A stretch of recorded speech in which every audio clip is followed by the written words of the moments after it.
Hey guys, HackerSploit here, back again with another video. In this video, I'm going to be explaining and showing you how to exploit the latest sudo security bypass vulnerability that was released on October 14th, 2019. The reason I'm making this video is I've got tons of requests for me to actually cover this topic and to explain how this exploit works and what's exactly happening for those of you who are not familiar with user accounts on Linux, right? So that's primarily what I'm going to be focusing on here. In regards to exploitation, I'll be covering various scenarios because for those of you who are Linux system administrators and contacted me, you mentioned or asked me to cover some of the ways that this vulnerability could be exploited with certain permissions set for certain users, and I'll be explaining that. So again, if you are new to Linux, I do recommend that you watch this video, as I'm going to be explaining quite a few things here that many people are not aware of for beginners. Okay, so let's get started. So all related information in regards to this vulnerability, like the CVE ID and the disclosure, will be in the description section. We will be also be having a write-up for this on our blog, so you can check that out as well. So this vulnerability affects sudo versions prior to version 1.8.28, which is quite recent, or it is the exact version that has patched this issue. Now, I personally know that tons of Linux distributions, whether they be server-based or desktop-based distributions, currently have sudo versions lower than this. Now, you could be in a situation where you're not even using sudo, but I highly doubt that, and that's why this vulnerability is quite important for me to actually explain, right? So let me give you a brief description of this vulnerability if you're not familiar with it already. So this is in essence a security policy bypass vulnerability that allows users on a Linux system to execute commands as root, right? So they can execute arbitrary commands as root, which is quite quite important to take note of that, because this is essentially the problem here. So this is under the circumstances under which a user has sudo permissions, however is not allowed to execute certain commands or all commands as the root user. So they have sudo permissions, however they have it for particular commands, or they cannot run it as the root user. So I'll explain this when we'll be talking about user permissions in the Sudoers file, because that's where this really comes into context and where it'll make a lot of sense. So this vulnerability can be exploited by executing commands as a particular user, as an arbitrary user, and this means that the Sudoers file this means that a user has to have the all permissions set in the run as specification. Again, this might not make sense right now, but I'll explain that in a few minutes. So this means that users that have sudo permissions can execute commands as any or all users on the system. That's the prerequisite for this vulnerability working. So for those of you asking, that's the prerequisite. And of course, this will consequently allow users to run commands as any arbitrary user, which is how this exploit is actually performed, where you specify a user ID. However, in this case, we're not specifying the root user ID, which is always 0. We're specifying -1, which, as you know, is invalid. And this is where the problem with sudo is, right? So one would execute sudo, specify the user with the user ID of -1, and then run the commands that they are not allowed to run. They could be restricted to running a certain amount of commands, or they could be able to run all commands, which is quite dangerous as well. So I'll show you this right now. So let me first of all explain a few things here that are quite important. So if I open up a terminal here, let me explain sudo first.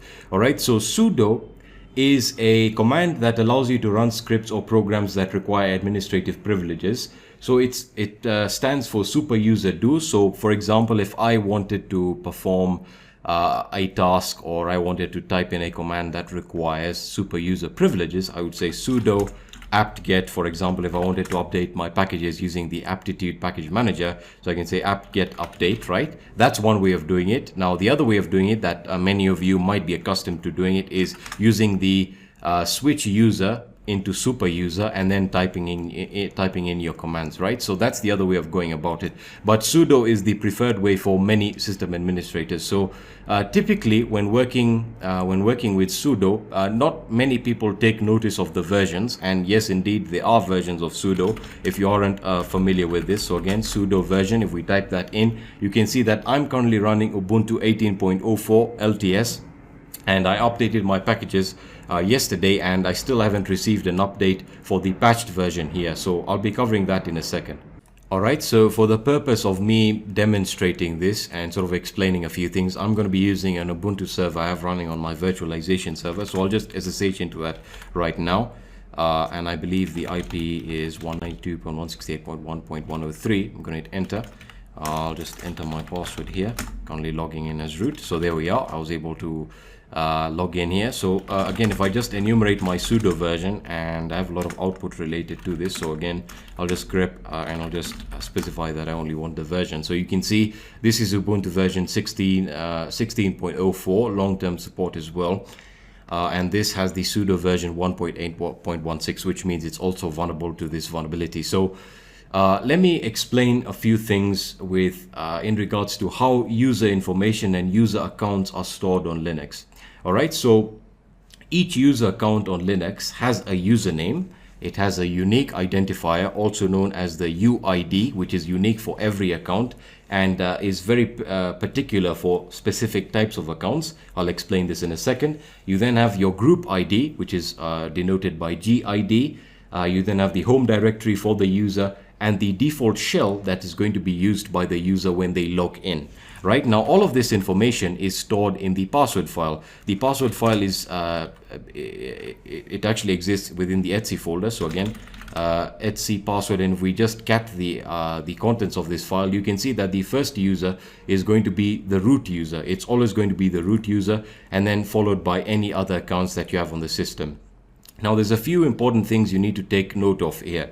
So first of all, let me explain the structure one more time. So the way user accounts are stored on Linux is as follows. So first of all, you have the username. In this case, it's root. You then have the password.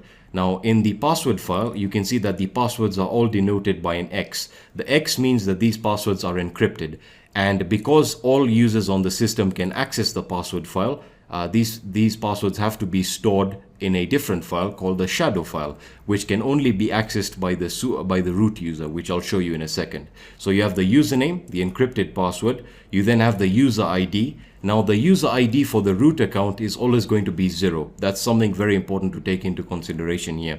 You then have the group ID, and then you have the home directory, and finally the shell that this user will be logged into once they log in, or the shell that they'll be prompted with. So in most cases, it's going to be bash or the born again shell. You could also have the bash shell, which is quite uncommon right now, but again, that's the only user account that we have.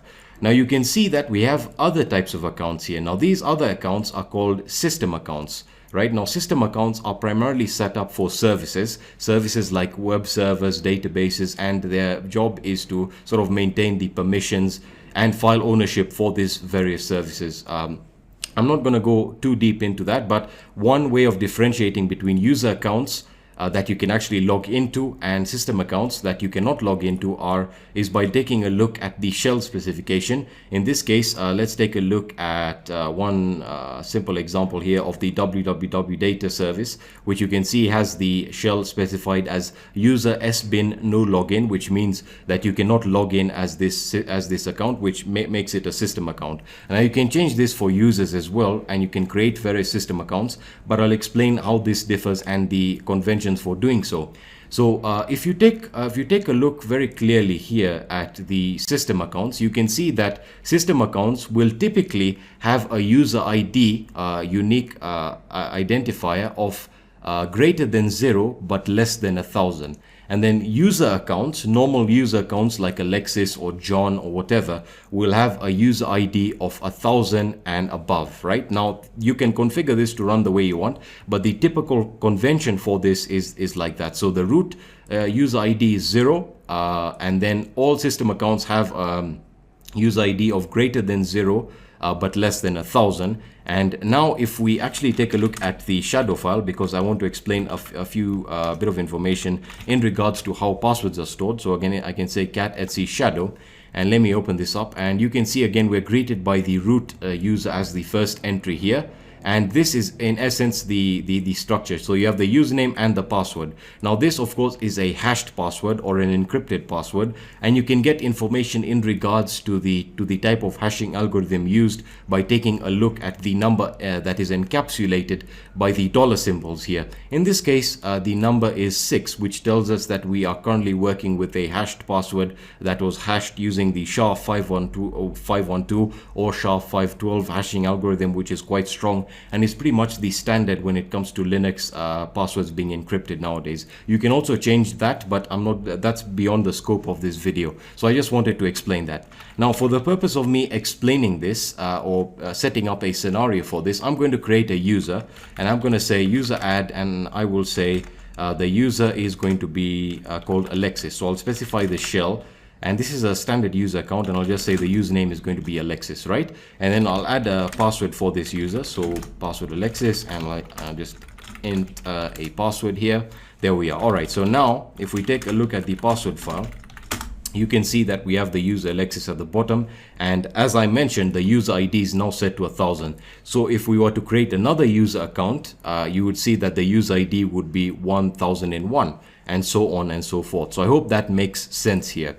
All right, so now that we've created the user, we can now start talking about the Sudoers file, which is primarily where this vulnerability starts to kick in, or where it will all be contextualized. All right, so now that I've explained that, let's talk about the Sudoers file. So the Sudoers file contains all the permissions for users and groups on a Linux system.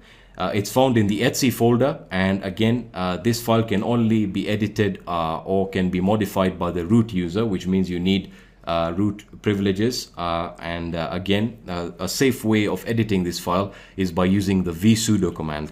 All right, so let me explain why you should edit this file using the the vsudo command. So again, I can use nano directly, and I can say etc sudoers, and I can modify this file as follows. But as I said, the standard secure, safe and secure method of doing this is by using the vsudo command. All right, so vsudo is a tool that allows you to access and make changes to the Sudoers file securely. Now, when I say securely, what do I mean by this? Well, it does this, it essentially ensures that only one user is editing the Sudoers file at a time and is able to make changes, so that if you have more than one user editing it and they are making conflicting changes, you know, that can cause an issue. So that's why vsudo is widely used and considered one of the best options and the most secure options when it comes down to actually modifying the Sudoers file. Right, and secondly, it checks for logical errors with the permissions that you're setting. So if you have set any incorrect permissions, it will actually tell you before you can actually exit the file that, hey, you've made some incorrect changes here, or changes that don't make any sense. Could you please go and edit them, or make sure that they are correct once again. So a very, very good tool. So let's actually get started with it, and we're going to create we're going to set up permissions for the user Alexis. So I'm going to say vsudo, and as you can see, I'm currently running as root. That's one of the prerequisites. Now, by default, vsudo will use the default editor that your distribution or your system uses.